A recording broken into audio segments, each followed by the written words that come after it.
أعوذ بالله من الشيطان الرجيم. بسم الله الرحمن الرحيم. يا أيها الذين آمنوا خذوا حذركم فانفروا ثبات أو انفروا جميعا وإن منكم لمن ليبطئن فإن أصابتكم مصيبة قال قد أنعم الله علي إذ لم أكن معهم شهيدا ولئن أصابكم فضل من الله ليقولنك أن لم تكن بينكم وبينه مودة يا ليتني كنت معهم فأفوز فوزا عظيما. نانی درس کې ان شاء الله العزیز سورة نساء پارہ نمبر 5 رکو نمبر 10 آیات نمبر 71 72 73 درې آیاتونه چې نو اب ویل کېږي ما قبل سره ربط او مناسبت چې نو هغه دا دی چې دینه مخکې ذکر شول چې د الله او د الله د رسول چې نو هغه اطاعت کوي. نو کم کسان چې د الله او د الله د رسول اطاعت کوي نو دا به دغه څلورو قسمه کسانو دغه څلور چې نو هغه جماعتونو سره انبیا، صدیقین، شهدا او صالحین سره. نو اوس دې آیات کې الله جل جلاله چې نو هغه د شهدا ذکر کوي چې تاسو جهاد فی سبیل الله کوئ. نو د جهاد فی سبیل الله کې به تاسو ته الله پاک چې نو د جهاد د شهادت د اوچت لوړ مقام چې نو هغه نصیب کړي. جهاد متعلق مخکې سورۃ ال عمران کې او دغه شانتي نو سورۃ بقره کې تقریبا او سورۃ ال عمران کې کافی تفصیل سره چې نو هغه واقعات ترشی ول بدر احد نور د سی واقعات. نو الله جل جلاله فرمای اے د ایمان خاوندانو خذوا حذرکم، تاسو واخلې ځان سره چې نو خپل اسلحه سامان د حفاظت.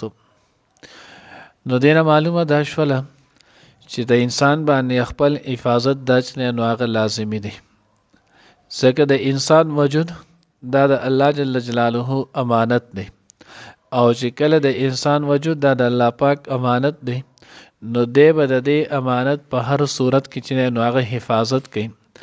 ان تر دې چې دی به میدان جنگ کې جهاد په موقع باندې هم خپل چې نو هغه حفاظت کوي. دا نه چې جهاد لاړ او بس ځان چې نو هغه ورته وهي چې بس زمړ شم جو شهید شم، نه، دی به خپل حفاظت کوي. الهی کلمت الله د پاره به جدوجهد کوي او د هغې کې به کوشش دا کوي چې دی کافر جهنم رسید کړي او په خپله چې نو هغه محفوظ شي. نو ځکه الله جل جلاله فرمایل خذوا حذرکم، ځان سره خپل بچاو سامان چې نو هغه دا واخلئ. نو دې کې وکتلی شي نو دوه خبرې دي. یو دا دی چې دنیا اسباب استعمالول د توکل چې نو هغه خلاف نه دي، ځکه الله پاک وایي خذوا حذرکم، ځان سره خپل د بچاو سامان واخلئ. نو ګویا چې وس د اسباب ځان سره اخلي نو دا د توکل خلاف نه دي. توکل چې نو د الله په ذات بساتي، خپل چې نو حفاظت انسان دا بکي. دویمه چې نو هغه دا خبره لازم شوله چې انسان د باندې چې نو هغه خپل حفاظت دا لازمی دی، ځکه د انسان وجود دا د انسان خپل نه دی، دا د الله رب العزت د انسان سره امانت دی. بیا په دې کې چې نو هغه شیخ سرفراز خان صفدر صاحب نور الله مرقده هغه خپل تفسیر ذخیرۃ الجنان کې موږ مخکې ویلو 21 جلد کې دا تفسیر دی. نو دا هغه په دې کې بیا ډېر شی مسائل چې نو هغه لیکلي دي. نو دغه مسایلو کې یو دایم لیکلی چې انسان خپل ځان حفاظت نه کولو، د بیمار شولو یا دته چې نو هغه مرګ رالو نو دا سړی ګناهګار هم شولو، بیمار هم شولو، ګناهګار هم شولو او مړ هم شولو. لکه اوس یو سړی چې نو هغه یخني شروع شو، سخت یخني ده او دی په دغه یخنۍ کې نو هغه نه جرسي اغوندي نه بلوز اغوندي، د دغه یخنۍ نه بچاو چې کم سامان دی دا نه استعمالوي. اوس د دې په وجه باندې دته تبه ولګېده، بیماري ولګېدله، نو دې داسې به نه وایي چې زما نه په تبه ګناهونه ریږي، زما نه به ګناهونه وریږي، نه په ده پورې نور ګناهونه ختل. ځکه د الله رب العزت چې نو په امانت کې خیانت وکړلو. دغه شانتي چې نو ډېره ګرمي ده د په هغه ګرمۍ کې چې نو هغه دسي ګرځي سرتوره ګرمۍ ته ګرځي خپل به ګرځي دسي مختلف کارونه هغه کوي یا د چې نو هغه به په خپل ځان باندې د وس او د بوج نه چې نو هغه ځان باندې سیوا کار چې نو هغه راځي. نو په دې ټولو صورتونو کې د انسان ګناهګاریږي ځکه د الله وجود د سر د کم وجود چې نو د الله پاک امانت دی او د دغه نه هټ کر زیات چې نو هغه مهنت علي نه باندې زیات کار کوي نو دې په دې امانت کې چې نو هغه خیانت کوي. نو په دې وجه باندې سړی چې نو هغه ګناهګار دی وي. او بیا څنګه چې د انسان باندې خپل د وجود حفاظت لازمي دی دسې په انسان باندې د خپل مال حفاظت چې نو هغه هم لازمي دی. دا د الله رب العزت نعمت دی دی به د دې نعمت چې نو هغه ناشکری نه کوي. نو بعضې خلک چې نو هغه اکثر د دغه پروا نه ساتي نو وایي که یو سړی مال وغیره داسې چې نو هغه آزاد پرېښودلو او دغه ته کم نقصان ورسېدو نو په دې باندې به دا سړی چې نو هغه ګناهګاري. لکه اوس مثال په طور کې جماعت ته دی راتلو ښه پیزار چې نو هغه یې اخیستي او د ته پته یې لګي چې خاریه د خلک د مختلف مزاجونو والا خلک یې کېدای شي څوک یې پټ کړي او دی بهر دا داسې پرېږدي او چا پټ کړل نو په دې به دا سړی چې نو هغه ګناهګاري. ولې د چې نو بل د غلا د غلط کار چې نو هغه موقع ورکړله. او ځکه حدیث مبارکه کې راځي حدیث نقل کړه ذخیرة الجنان کې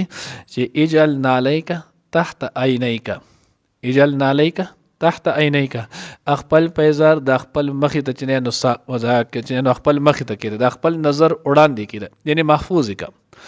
داسې هر شی چې څومره هم مالیت دی د دې حفاظت که چېرته یو سړی د دې حفاظت ونه کو دی بیا دا کوي. مثال په طور کې دکاندار دی دیوز د دکان نه ځي او د چې نو هغه سامان وغیره هغه بهر داسې پرېښود او دی په منډه رالو وایي چې زه مونځ کوم. بېشکه مونځ چې نو هغه ښه دی خو که ده به هلته سوچي یا د دغه دوران کې ماشوم رالو پاپړو تیله یې واخیسته بل یو شی یې څوڅ کو په دې باندې دا سړی چې نو هغه ګناهګار دی. ولې ځکه د ده باندې د خپل مال حفاظت لازم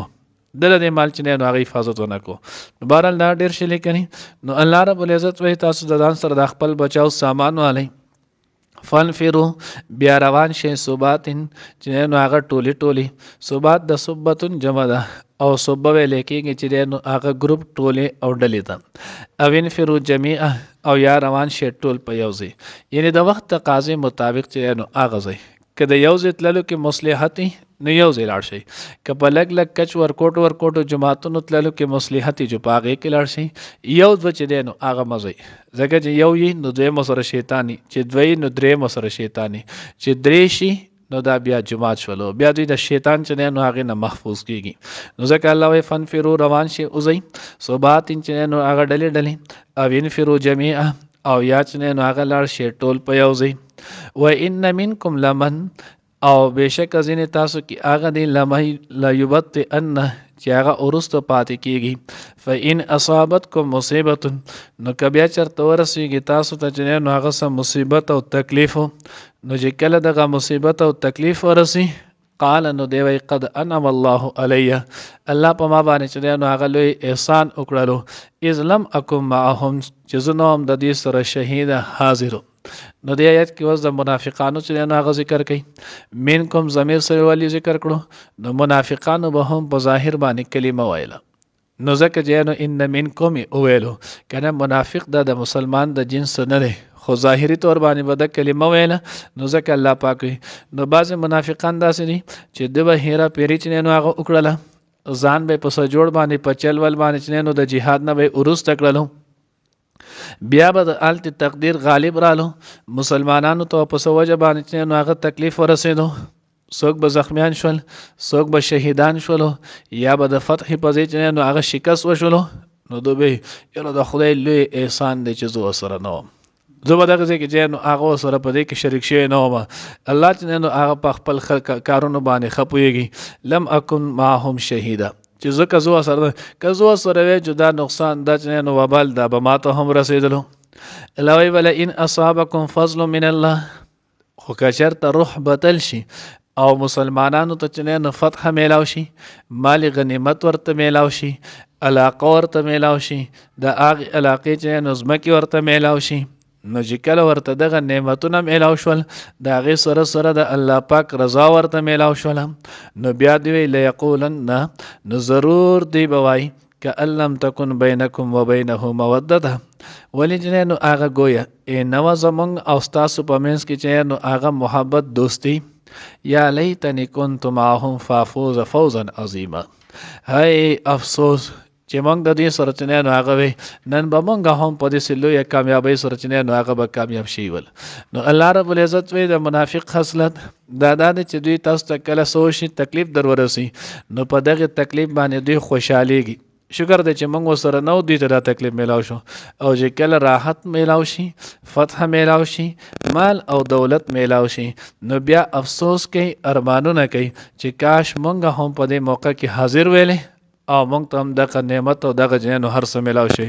الله وینا اصل شیز هغه د الله رب العزت رضا ده د الله د رضا چې نو هغه تمنا کوي چې الله را ناراضه شي که الله د رضا د پرې کولو نو بیا شکست هم چې نو هغه فتح ده او فتح هده فتح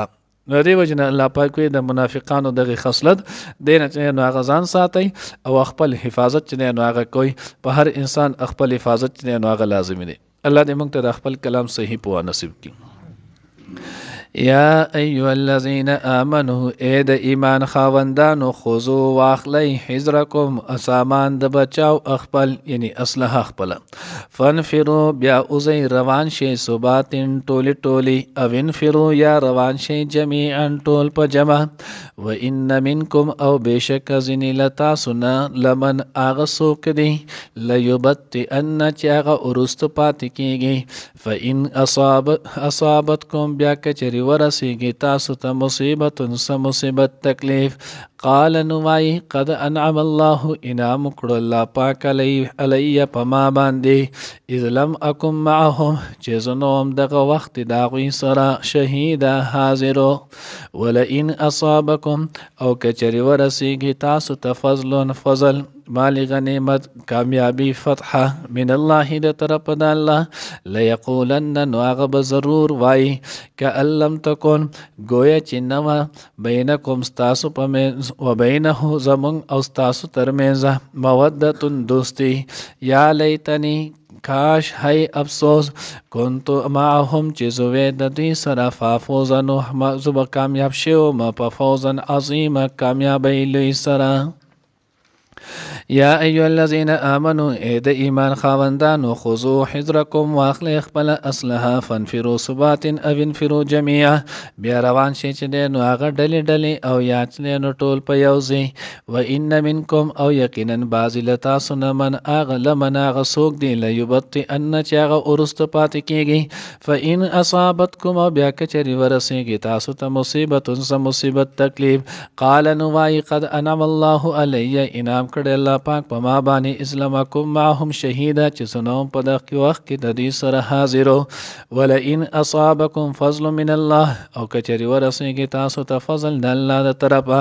ليقولن ضرور بیا غوي کأن لم تکن بینکم وبینه مودته نو وای چې کوی نو زمونږ او تاسو ترمنځ چې نو دوستی یا لیتنی کنت معهم هاي افسوس چې زوی دا غوي سره فافوز فوزا عظیما نو ماته باسلا شي و کامیابی لویا